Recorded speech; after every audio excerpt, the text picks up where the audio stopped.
Hello students, welcome to my channel. आज हमारा जो चैनल है, हमारा जो आज का लेक्चर है वो हमारी उसी सीरीज़ में होगा जो हम अभी तक स्टार्ट कर चुके हैं। हमारा सीरीज़ सिग्नल्स एंड सिस्टम या डिजिटल सिग्नल प्रोसेसिंग का जो सब्जेक्ट हमने स्टार्ट किया है उसी का सेकेंड लेक्चर है आज। मैंने आपको फर्स्ट लेक्चर में सिग्नल्स के बेसिक्स बताए थे और क्लासिफिकेशन ऑफ सिग्नल्स बताया था, जिसमें हमने सिग्नल्स के सारे क्लासिफिकेशन के बारे में डिस्कस किया था, जिसमें हमने डिटर्मिनिस्टिक और random signal, even and odd signal और पीरियोडिक एंड अपीरियोडिक सिग्नल और एनर्जी एंड पावर सिग्नल्स पढ़ा था। अब इसके आगे के जो 3 लेक्चर्स होंगे इंक्लूडिंग आज का जो लेक्चर है उसमें हम जो ये जो चैनल हमारे जो सिग्नल्स हैं, जैसे even and odd, periodic and aperiodic और एनर्जी एंड पावर सिग्नल, इसको हम और भी डिटेल में पढ़ेंगे, इनकी प्रॉपर्टीज़ को पढ़ेंगे और इनसे रिलेटेड हम कुछ शॉर्ट ट्रिक्स भी पढ़ेंगे जो कि हमारे गेट और दूसरे कॉम्पिटिटिव एग्जाम्स के लिए काम आएगी। So let's start with today's lecture, even and odd signals. So मैंने आप लोगों को जैसे कि पहले बता चुका है कि what are even signals and what are odd signals. हमें पता है कि इवन सिग्नल्स वो सिग्नल्स होते हैं जो कि वर्टिकली सिमेट्रिकल होते हैं और इसलिए हम इनको सिमेट्रिकल सिग्नल्स भी कहते हैं, वर्टिकल एक्सिस में सिमेट्रिकल होते हैं। और इसके साथ एक कंडीशन होती है x of t is equals to x of minus t जो होता है, तब हम बोलते हैं कि हमारा सिग्नल जो है वो इवन सिग्नल है। इसके लिए एक एग्जाम्पल भी मैंने यहाँ पे ड्रॉ कर रखा है, आप देख सकते हैं। यहाँ पे अगर हम सिग्नल को फोल्ड कर देते हैं, मतलब अगर हम बोलें कि वर्टिकल एक्सिस के अलॉन्ग अगर हम सिग्नल को फोल्ड कर देते हैं तो सिग्नल जो है वो एग्जैक्टली ओवरलैप करेगा, इसलिए ये सिग्नल जो है हमारा वो इवन सिग्नल कहलाता है। ओके, अब ऑड सिग्नल की अगर हम बात करें तो ऑड सिग्नल जो होता है वो वैसा नहीं होता है, वो एकदम डिफरेंट होता है। हमारे ऑड सिग्नल के लिए कंडीशन होती है x of t is equals to minus of x of minus t. तो आप जैसे कि यहाँ पे भी मैंने आपको एक एग्जाम्पल दिया हुआ है ऑड सिग्नल का, हालांकि इसके अलावा भी मैंने आपको ऑड सिग्नल का एग्जाम्पल बताया था, दैट वॉज साइन वेव। वो भी जो होती है वो हमारी ऑड सिग्नल होती है, ठीक है। सो ये था हमारा इवन और ऑड सिग्नल का एग्जाम्पल। अब ऑड सिग्नल के लिए एक और कुछ पॉइंट्स होते हैं जो हमको पता होने चाहिए। ऑड सिग्नल्स का पहला पॉइंट ये है टू रिमेंबर दिस कि when time t is equals to 0 the value of odd signal must be 0, है ना। तो ऑड सिग्नल का एक पॉइंट ये भी होता है कि हमारा जो टाइम जब t इज इक्वल्स टू 0 हो, या डिस्क्रीट टाइम सिग्नल्स की बात करें तो जब n इज इक्वल्स टू 0 हो, तो हमारा जो ऑड सिग्नल है उसकी वैल्यू जो है या जो उसका मैग्नीट्यूड जो है वो 0 होना चाहिए। और उसके अलावा एक और चीज़ होती है कि एवरेज ऑफ ऑड सिग्नल जो होता है वो हमेशा 0 होता है। ये आप देख सकते हैं, क्योंकि जब हम इस पर्टिकुलर सिग्नल का एवरेज निकालेंगे तो पॉजिटिव वैल्यूज़ जितनी होंगी उतनी ही नेगेटिव वैल्यूज़ होंगी, तो उनको जब हम सम करेंगे तो उसका और फिर जो एवरेज निकालेंगे या उसका जब हम मीन निकालेंगे तो वो 0 आएगा। ओके, और अगर वो 0 नहीं आता, उससे ज़्यादा वैल्यू आती है, इसका मतलब ये है कि या तो नंबर ऑफ़ नेगेटिव टर्म्स या तो नंबर ऑफ़ पॉजिटिव टर्म्स हमारी ज़्यादा है, तो हमारा जो सिग्नल है वो एग्जैक्टली ऑड सिग्नल्स नहीं होगा, ठीक है। अब उसके बाद हमारी कुछ प्रॉपर्टीज़ आती हैं इवन और ऑड सिग्नल की। जैसे कि मैंने आपको इसके पहले भी बताया था कि हमारा इवन किसी भी सिग्नल को, जैसे हमारा कोई भी एक कॉमन सिग्नल है, ज़रूरी नहीं है कि कोई भी सिग्नल जो है वो इवन सिग्नल हो या ऑड सिग्नल है। ऐसे भी सिग्नल्स हो सकते हैं जो neither even nor odd signal होते हैं। उस केस में हम उनका इवन कंपोनेंट और ऑड कंपोनेंट अलग से निकाल सकते हैं। इवन कंपोनेंट और ऑड कंपोनेंट का जो फॉर्मूला है वो मैंने आपको अपने लेक्चर 1 में बताया था, फिर भी अभी आकर आपको याद दिला दूँ तो इवन कंपोनेंट का फॉर्मूला होता है half into x of t plus x of minus T, और ऑड कंपोनेंट का फॉर्मूला होता है half into x of T minus x of minus T, ठीक है। तो ये हमारे कुछ फॉर्मूला होता है इवन और ऑड सिग्नल का, जो मैंने आपको रिवाइज करवा दिया। उसके बाद अब हम आते हैं properties of even and odd signal में। तो आप जैसे कि देख सकते हैं यहाँ पे हमारी इवन और ऑड सिग्नल्स की प्रॉपर्टी दी हुई है। तो डीसी वैल्यू जो होती है, डीसी वैल्यू यानी एक कांस्टेंट वैल्यू जो चलती आती है, यहाँ पे हमारा कोई भी एक वैल्यू हो सकता है, इट कैन बी, हम ए अभी ले लेते हैं, है ना। तो ये जो वैल्यू होती है ये हमेशा इवन सिग्नल होती है, ठीक है, इवन सिग्नल होती है ये। और इसका इसलिए इवन सिग्नल होती है तो इसका जो इवन सिग्नल जो इवन कंपोनेंट होता है उसकी वैल्यू होगी, इसका जो भी मैग्नीट्यूड होगा, और ऑड कंपोनेंट जो होगा वो 0 होगा, ठीक है। ये तो हमें पता है कि अगर हम इवन सिग्नल की बात करें तो उसका ऑड कंपोनेंट 0 होगा, और अगर ऑड सिग्नल की बात कर रहे हैं तो उसका इवन कंपोनेंट 0 होगा, और अगर हमारा सिग्नल जो है वो नीदर इवन नॉर ऑड है तो फिर हम उसका इवन कंपोनेंट और ऑड कंपोनेंट फॉर्मूले से निकाल सकते हैं। उसके अलावा जो प्रॉपर्टीज़ है वो ये है कि अगर हम 2 इवन सिग्नल को सम करते हैं, फॉर एग्जांपल अगर मैं बोलती हूँ कि एक हमारा इवन सिग्नल जो है वो है डीसी वैल्यू, और दूसरा हमारा जो इवन सिग्नल है वो है हमारा कॉस सिग्नल, तो अगर मैं DC value plus cos signal को करूँगी तो जो हमारा रिजल्टेंट आएगा वो भी हमारा इवन सिग्नल आएगा, ठीक है। उसके अलावा अगर हम इवन और ऑड सिग्नल को ऐड करते हैं तो ऑब्वियस सी बात है, जो हमें रिजल्टेंट सिग्नल मिलेगा उसका एक इवन कंपोनेंट भी होगा और उसका एक ऑड कंपोनेंट भी होगा, इसलिए हम जो रिजल्टेंट मिलेगा वो neither even nor odd signal मिलेगा। उसके अलावा अगर हम दो इवन सिग्नल को मल्टीप्लाई करते हैं, स्टूडेंट्स याद रखिएगा, अगर हम दो इवन सिग्नल्स को मल्टीप्लाई करते हैं तो हमें रिजल्टेंट में भी इवन सिग्नल मिलता है। ओके और ऑन दी अदर हैंड अगर हम ऑड सिग्नल्स को भी मल्टीप्लाई करते हैं, दो ऑड सिग्नल मतलब अगर मैं sine t into sine t करती हूँ तो मुझे एक इवन सिग्नल मिलेगा। दो ऑड सिग्नल को मल्टीप्लाई करने के लिए हमें इवन सिग्नल मिलेगा। स्टूडेंट प्लीज़ जो भी मैं बोल रही हूँ आप चाहें तो इसको नोट कर ले, क्योंकि ये आपके बहुत काम आने वाली है। ये जो प्रॉपर्टीज़ हैं ये आपको बुक्स में नहीं मिलेंगी। ये प्रॉपर्टीज़ जो हैं ये मैंने अपने खुद के जो मेरा एक्सपीरियंस है, मैंने जो क्वेश्चंस किए हैं उससे मैंने फाइंड आउट किए हैं। ये जो प्रॉपर्टीज़ आपको हर बुक में नहीं मिलने वाली हैं, तो प्लीज़ इसको आप नोट कर लीजिए, क्योंकि ये आपके कॉम्पिटिटिव एग्जाम्स में स्पेशली काम आएंगी। और कैसे काम आएंगी वो मैं अभी आपको कुछ क्वेश्चंस करके बताऊंगी।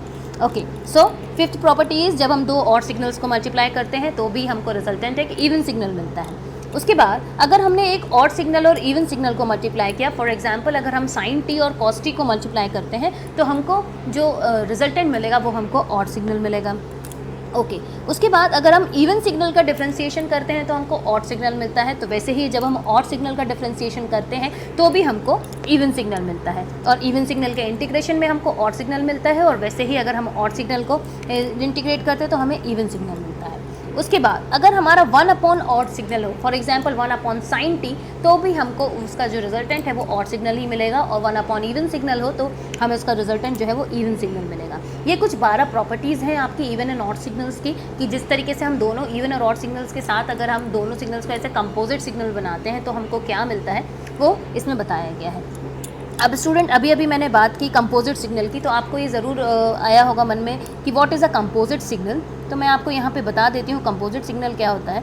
Composite signal is actually summation of 2 और मोर सिग्नल्स, है ना। तो ऐसा सिग्नल जो कि दो से ज़्यादा सिग्नल्स को मिलाकर बनता है उसको हम कंपोजिट सिग्नल्स बोलते हैं। जैसे कि आपको जो ये नीचे क्वेश्चन लिखा हुआ है जिसमें है find even and odd components, उसमें आपका जो सिग्नल है x of t is equals to cos t plus sine t plus cos t sine t, तो ये जो है हमारा कंपोजिट सिग्नल है। तो इस कंपोजिट सिग्नल को सॉल्व करने के लिए हमें इसका इवन और ऑड कंपोनेंट अगर निकालना है तो इसके इवन और ऑड कंपोनेंट निकालने के लिए हम दो मेथड को सॉल्व कर सकते हैं। इस क्वेश्चन को दो मेथड से सॉल्व करने को हम कैसे सॉल्व करेंगे वो मैं अभी आपको बताती हूँ। मेथड 1 जो है वो आपकी यूनिवर्सिटी एग्जाम्स में काम आएगी, क्योंकि आपको जो आपका क्वेश्चन है वो with full methods with full steps आपको सॉल्व करना होगा।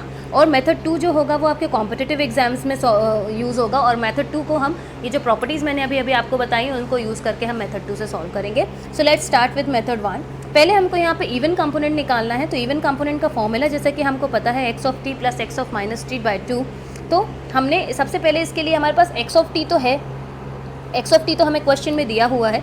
एक्स ऑफ माइनस टी हम पहले फाइंड आउट कर लेते हैं। तो एक्स ऑफ माइनस टी को फाइंड आउट करने के लिए टी जहाँ पे भी है हम वहाँ पे माइनस टी कर देते हैं। तो cos of minus T plus sign of minus T plus cos of minus T into sign of minus T. अब हमको ये बात पता है, ट्रिग्नोमेट्री में हमने पढ़ा है कि cos of minus theta is equals to cos theta and sine of minus theta is equals to minus sine theta. तो इसको हम यहाँ पे पुट कर देंगे and we will get x of minus t is equals to cos t minus sine t minus cos t sine t. इसको जब हम हमारी इक्वेशन में पुट करेंगे एक्स ऑफ ई टी मतलब even component of this signal is equals to x of t plus x of minus t by 2, तो हमको even component मिलेगा कॉस टी और ऑड कंपोनेंट मिलेगा sine t plus cos t sine t. तो ये जो है ये प्रोसेस जो है वो लंबी प्रोसेस है, ये हम एग्जाम में यूज़ करेंगे यूनिवर्सिटी एग्जाम में। बट जब हमारे पास कॉम्पिटिटिव एग्जाम्स होते हैं और कॉम्पिटिटिव एग्जाम्स में हमको सेम क्वेश्चन आता है, उस केस में अगर हम इस मेथड को करने जाएंगे तो बहुत ज़्यादा टाइम लग जाएगा। इसके लिए हमारे पास दूसरा सोल्यूशन हो सकता है, वो हम कैसे करेंगे यहाँ पे आप देख सकते हैं मेथड 2। यहाँ पे हमने क्या किया है कि हमारा जो कंपोजिट सिग्नल है हमने उसके पर्टिकुलर हर सिग्नल्स को देखा है कि कौन सा हमारा इवन सिग्नल है और हमारा कौन सा ऑड सिग्नल है। तो जैसे कि आप देख सकते हैं कॉस टी हमको पता है इवन सिग्नल है, साइन टी जो है हमारा वो ऑड सिग्नल है, फिर अगेन कॉस टी इवन है, साइन टी ऑड है। और हमने अभी प्रॉपर्टी से पढ़ा है कि अगर इवन और ऑड सिग्नल को हम मल्टीप्लाई करते हैं तो हमको रिजल्टेंट जो है वो ऑड सिग्नल मिलता है। तो सिंपल है कि हमारा ये जो पर्टिकुलर कंपोजिट सिग्नल है उसमें ये रहा हमारा इवन कंपोनेंट और ये दोनों रहे हमारे ऑड कंपोनेंट। और अगर आप देखेंगे तो अभी हमने जो मेथड 1 से सॉल्व किया था तो भी हमको इवन और ऑड कंपोनेंट जो है वो सेम ही मिले थे। तो क्या हुआ, हमारा स्पेस भी बची, समय भी बचा और जल्दी से जल्दी हमारा सॉल्व हो गया। ठीक है। तो इस तरीके से हम इसको सॉल्व करेंगे। अगर आप चाहें तो यूनिवर्सिटी एग्जाम में मेथड 1 से सॉल्व करके आप मेथड 2 से उसको क्रॉस चेक भी कर सकते हैं। इसी के तंज पे हम दूसरा क्वेश्चन भी सॉल्व करके देखते हैं। ये रहा, इसमें थोड़ा सा डिफिकल्ट क्वेश्चन हमने लिया है, अभी हमने इजी क्वेश्चन किया था। अब यहाँ पे आप देख सकते हैं t square sine t minus t cube by sine square t plus t cube cos t minus t raise to the power 5 sine to the power 5 t. तो अब हमने क्या देखा, टी स्क्वायर जो है वो हमारा इवन फंक्शन है, ठीक है। साइन टी जो है वो हमारा ऑड फंक्शन है। तो हमने इसका जब रिजल्टेंट देखा तो even into odd is odd, ठीक है। देन टी क्यूब क्या है हमारा, टी क्यूब हमारा ऑड फंक्शन है, ठीक है। उसके बाद हमारा जो साइन स्क्वायर टी है, तो साइन स्क्वायर टी यानी 1 upon odd into odd. Odd into odd हमारा क्या होता है, इवन होता है ना। ऑड इंटू ऑड हमने प्रॉपर्टीज़ में पढ़ा, इवन होता है। तो हमारा फाइनली ये क्या हो गया, ऑड इंटू 1 अपॉन इवन, और odd into 1 upon even is even, ठीक है। तो उससे हमको क्या समझ में आया, odd into even is odd. तो हमारा ये भी कंपोनेंट जो है वो ऑड आ गया, ठीक है। अब हमारा थर्ड है t cube cos t. Cos t तो जो है हमारा इवन फंक्शन है और टी क्यूब हमारा ऑड है। Odd into even is odd, again odd. अब हमारा आया t to the power 5 and divide by sine to the power 5 t. तो टी टू द पावर 5 जो है वो हमारा ऑड फंक्शन है, और साइन टू द पावर 5 जो है इसको हम इस तरीके से देख सकते हैं कि साइन टी जो है वो हमारा ऑड है, तो हमने ऑड फंक्शन को 5 बार मल्टीप्लाई किया है। तो उसका जो रिजल्टेंट हमारा आएगा, 2 odd is equals to even, 2 odd का multiplication is equals to even and finally odd, फिर 2 इवन का multiplication is even and then even and odd का मल्टीप्लिकेशन इज ऑड, ठीक है। तो क्या आ गया हमारा, odd function T to the power 5 into 1 upon odd, क्योंकि साइन टू पावर 5 टी जो है वो ऑड है, and 1 upon odd is odd. तो हमारा फाइनली क्या मिला, ऑड इंटू ऑड, है ना। ऑड इंटू ऑड हमारा फंक्शन क्या होता है, अभी हमने पढ़ा था प्रॉपर्टीज़ में, इवन होता है। तो ये हो गया हमारा इवन कंपोनेंट। तो अब हम देख सकते हैं पहला जो हमारा कंपोजिट सिग्नल था उसका पहला पार्ट जो था वो ऑड था, दूसरा भी ऑड था, तीसरा भी ऑड था, फोर्थ जो पार्ट था तो वो हमारा इवन था। तो इजीली इसका भी हम जो है वो इवन कंपोनेंट और ऑड कंपोनेंट निकाल सकते हैं।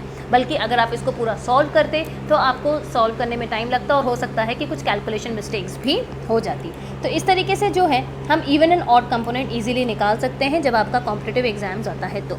So this was all about the even and odd signals. Next lecture में हम पीरियोडिक सिग्नल्स के बारे में पढ़ेंगे, उसकी कुछ प्रॉपर्टीज़ पढ़ेंगे और फंडामेंटल टाइम पीरियड हम कैसे निकालते हैं उसके भी कुछ शॉर्टकट्स हम पढ़ने वाले हैं। तो आई होप आज का जो लेक्चर है आपको समझ में आया होगा, और अगर आपको कोई भी क्वेरी हो तो इस लेक्चर के एंड में मेरी ईमेल आईडी है, आप उसमें क्वेरी पूछ सकते हैं या फिर आप मुझे कमेंट सेक्शन में कमेंट भी कर सकते हैं। अगर आपको हैंड रिटन नोट्स चाहिए हो तो भी आप मुझे कॉन्टैक्ट कर सकते हैं। That's all for today's video.